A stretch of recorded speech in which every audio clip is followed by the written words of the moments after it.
తెలుగు రాష్ట్రాల్లో మొంతా తుఫాన్ చాలా ప్రాంతాలపై ప్రభావం చూపిస్తుంది. మరోవైపు మొంతా ప్రభావంతో తెలంగాణ వ్యాప్తంగా కూడా భారీ వర్షాలు కురుస్తున్నాయి. మొంతా ధాటికి ఉమ్మడి వరంగల్ జిల్లా పరిధిలో కుండపోత వర్షాలు జోరందుకున్నాయి. మొంతా తుఫాన్ కారణంగా హనుమకొండలో రోడ్లన్నీ జలమయమయ్యాయి. రోడ్లు చెరువులను తలపిస్తున్నాయి. హనుమకొండ జవహర్లాల్ నెహ్రూ స్టేడియం ఎదురుగా రోడ్డు మొత్తం వరద నీటితో నిండిపోయింది. జనగామ, మహబూబాబాద్, హనుమకొండ, వరంగల్ జిల్లాల్లో అతి భారీ వర్షాలు నమోదయ్యాయి. అత్యధికంగా వరంగల్ జిల్లా కల్లెడలో అత్యధికంగా 34 సెంటీమీటర్ల వర్షపాతం నమోదైనట్లు వాతావరణ శాఖ వెల్లడించింది. ఇక భారీ వర్షాల నేపథ్యంలో హన్మకొండ కలెక్టరేట్లో కంట్రోల్ రూమ్ ఏర్పాటు చేశారు. ప్రజలు అత్యవసరమైతేనే ఇళ్ల నుంచి బయటకు రావాలని అధికారులు సూచించారు. భారీ వర్షాల ధాటికి Warangal railway station track area జలదిగ్బంధమైంది.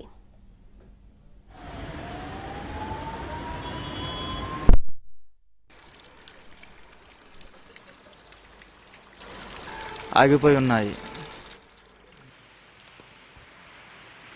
భారీ వర్షం.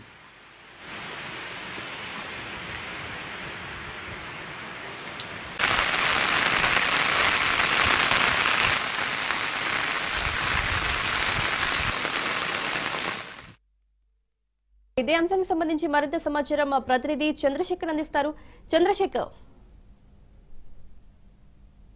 మోంతా తుఫాన్ ఎఫెక్ట్ అయితే ఉమ్మడి వరంగల్ జిల్లా మీద అయితే తీవ్ర ప్రభావం చూపుతుంది. మొత్తం వరంగల్ జిల్లా మొత్తం కూడా అతలాకుతలం అవుతున్న పరిస్థితి. మొత్తం ఉదయం నుంచి కూడా కురుస్తున్న వర్షం భారీగా అయితే పెరుగుతూ వచ్చింది. సాయంత్రం నుంచి ఎడతెరిపి లేకుండా కురుస్తుండటంతో ముఖ్యంగా ఉమ్మడి వరంగల్ జిల్లాలోని ముఖ్యంగా ఈ వరంగల్ పట్టణంలోని ట్రై సిటీ మొత్తం కూడా జలమయమైపోయింది. మొత్తం వాగులను తలపిస్తున్న పరిస్థితి. మొత్తం రహదారులు మొత్తం కూడా వరద నీరు చేరటం, ఇటు కాలనీలో కూడా భారీగా వరద నీరు రావడంతో మొత్తం ఆ మోకాళ్ళలోకి నీరు అయితే రోడ్ల పైన ప్రవహిస్తున్న పరిస్థితి అయితే ఉంది. మొత్తం దీంతో భారీగా అయితే ప్రజలైతే ఇబ్బందులు పడుతున్న పరిస్థితి. ఇటు వాహనదారులు కూడా బయట రోడ్లపైకి రాలేని పరిస్థితి ఉండటంతో మొత్తం ఎక్కడికక్కడ తీవ్ర ఇబ్బందులు అయితే ఏర్పడుతున్నాయి. ఇటు రహదారులు మొత్తం కూడా మోకాళ్ళలోకి వరద నీరు ప్రవహించడంతో ఇటు ప్రజలకి ఆ రహదారులు కరెక్ట్ గా అర్థం కాక కూడా ఇబ్బందులు అవుతున్న పరిస్థితి. దీంతో భయాందోళనకు గురవుతున్న పరిస్థితి అయితే ఉంది. ముఖ్యంగా లోతట్టు ప్రాంతాల్లోకి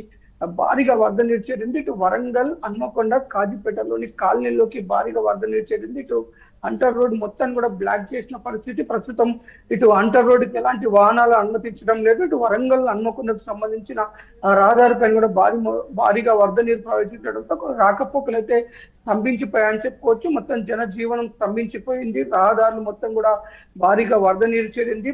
ప్రజలైతే తీవ్ర ఇబ్బందులకు గురవుతున్న పరిస్థితి.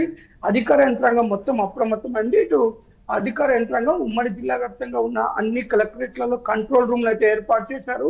టోల్ ఫ్రీ నెంబర్ని కూడా ఏర్పాటు చేశారు. 24 గంటల సిబ్బందిని కూడా 3 షిఫ్ట్లుగా 24 గంటల సిబ్బందిని కూడా నియమించి ఎక్కడికక్కడికి సిబ్బంది ద్వారా ప్రజల సమస్యలు అయితే తెలుసుకొని ఎప్పటికప్పుడు స్పందిస్తున్న పరిస్థితి. ఎలాంటి విపత్తు సంభవించినా కానీ అధికార యంత్రాంగం అయితే మొత్తం ప్రజలకు అందుబాటులో ఉండే విధంగా కలెక్టర్లు అయితే మొత్తం అధికారులకు దిశానిర్దేశం చేశారు. ఇటు ఎన్డీఆర్ఎఫ్ సిబ్బంది, ఎస్డీఆర్ఎఫ్ సిబ్బందితో పాటు పోలీసులు కూడా ఇటు నీట మునిగిన ప్రాంతాల్లోకి వెళ్తున్న పరిస్థితి. ఆ నీట మునిగిన ప్రాంతాల్లో ఇళ్లలో ఇరుక్కుపోయిన ప్రజల్ని కూడా బయటకు తీసుకువచ్చి పునరావాస కేంద్రాలకు అయితే తరలిస్తున్న పరిస్థితి. మనం అలాగే ఇటు ఏజెన్సీ ముఖ్యంగా చూసుకుంటే మహబూబాబాద్, ఇటు ములుగు జిల్లాలు, ఇటు భూపాలపల్లి జిల్లాలో అయితే వాగులు అయితే పొంగి పొర్లుతున్నాయి. ఇటు వాగులు పొంగి పొర్లటంతో ముందస్తు జాగ్రత్తగా ఏదైతే అఫెక్టెడ్ ఏరియాలు ఉన్నాయో వాటిని గుర్తించి అక్కడ ఉన్న ప్రజలకు ఎలాంటి ఇబ్బందులు రాకుండా సహాయ చర్యలు అయితే నిమగ్నమై ఉన్నారు. ముఖ్యంగా ప్రజలని అత్యవసర పరిస్థితి అయితే కానీ బయటికి రావద్దని చెప్తున్నారు. ముఖ్యంగా సాధ్యమైనంత వరకు ఇంట్లోనే ఉండాలి. అత్యవసర పరిస్థితి అయితేనే ప్రజలు బయటకు వచ్చే విధంగా ఏర్పాట్లు చేసుకోవాలి. ముఖ్యంగా ఎవరు కూడా వాగులు, వంకలు దాటే ప్రయత్నం చేయొద్దు. ఇటు లో లెవెల్ బ్రిడ్జ్లలో వెళ్లే విధంగా కూడా ఉండదు. ఎందుకంటే వాగులు ఉధృతంగా ప్రవహిస్తున్నాయి. ఒక్కదాటిగా వరద వచ్చే అవకాశం ఉన్న నేపథ్యంలో ప్రజలు అప్రమత్తంగా ఉండాలి. అత్యవసరం అయితే అధికారుల దృష్టికి తీసుకురావాలని అయితే ఇటు అధికారులు అయితే అప్రమత్తంగా అయితే టోల్ ఫ్రీ నెంబర్ల ద్వారా అయితే ఎప్పటికప్పుడు ప్రజల నుంచి ఫిర్యాదులు స్వీకరిస్తున్నారు. అంతేకాదు ఇటు మెడికల్ ఎమర్జెన్సీ కూడా ఏమైనా మెడికల్ ఎమర్జెన్సీ వచ్చినా కానీ అందుకు సిద్ధంగా కూడా ఆరోగ్య శాఖ అన్ని ఏర్పాట్లు చేశారు.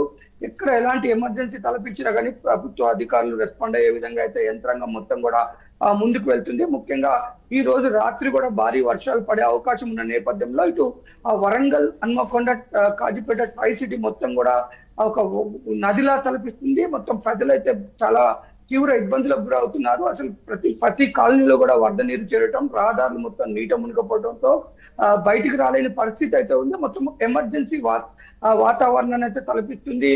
ఇటు మోంతా తుఫాను మొత్తం వరంగల్ పైన భారీగా అయితే భారీ వర్ష రూపంతో దూసుకు వస్తుండటంతో ప్రజలంతా అతలాకుతలం అవుతున్న పరిస్థితి అయితే ఉంది. ముఖ్యంగా అయితే ఇటు అధికారులు మాత్రం అప్రమత్తం చేసినప్పటికీ ప్రజలు ఎవరు కూడా బయటికి రావద్దు అని చెప్పేసి అధికారులు చెప్తున్నారు. ప్రస్తుతానికి అయితే రేపు కూడా ఈ వర్షం ఉండే నేపథ్యంలో విద్యా సంస్థలన్నిటి కూడా రేపు సెలవులు ప్రకటించారు. విద్యా సంస్థలన్నీ కూడా రేపు సెలవులు ఉమ్మడి వరంగల్ జిల్లా వ్యాప్తంగా ప్రకటించారు. ఎవరు కూడా ఎలాంటి విపత్తు సంభవించినా ప్రభుత్వం సిద్ధంగా ఉంది కాబట్టి అధికారుల దృష్టికి తీసుకురావాలి, అందుకు సిద్ధంగా ఉన్నామని చెప్తున్నారు. మనం చూసుకోవచ్చు, ఇటు హన్మకొండ బస్ స్టాండ్ లో కానీ వరంగల్ బస్ స్టాండ్ లో భారీగా వరద నీరు చేరేసింది. ఇటు ప్రజలైతే దూర ప్రాంతాలకు వెళ్లే ప్రజలైతే బస్ స్టాండ్ లోనే ఉండి తీవ్ర ఇబ్బందులకు గురవుతున్న పరిస్థితి అయితే ఇటు బస్ స్టాండ్ లో నెలకొల్పింది. ఇప్పటికి కూడా బస్సులు రాలేని పరిస్థితి ఉండటంతో ప్రజలు తీవ్ర ఇబ్బందులకు గురవుతున్నారు. ఇటు రైల్వే స్టేషన్ లో కూడా భారీగా వరద నీరు చేరడం, పట్టాలు మొత్తం కూడా నీటితో మునిగిపోవడంతో పలు రైళ్లను అయితే రద్దు చేశారు. ప్రస్తుతం ప్రయాణికులు అయితే ఇటు తీవ్ర ఇబ్బందులు పడుతున్నారు. ఇప్పుడు రద్దయిన కొన్ని రైళ్లను ఇక్కడ వరంగల్, కాజీపేటతో పాటు ఇటు మహిబాద్, డోర్నకల్ కూడా ఆపడంతో కొంత ప్రజలు తీవ్రంగా ఇబ్బంది పడుతున్నారు. ఈ రాత్రి భారీ వర్షం పడే అవకాశం ఉన్న నేపథ్యంలో 24 గంటలు అయితే సేవలు అందించేందుకు ప్రభుత్వ యంత్రాంగం ఉమ్మడి వరంగల్ జిల్లా వ్యాప్తంగా సంసిద్ధంగా ఉంది. Right Chandrashekar, thank you.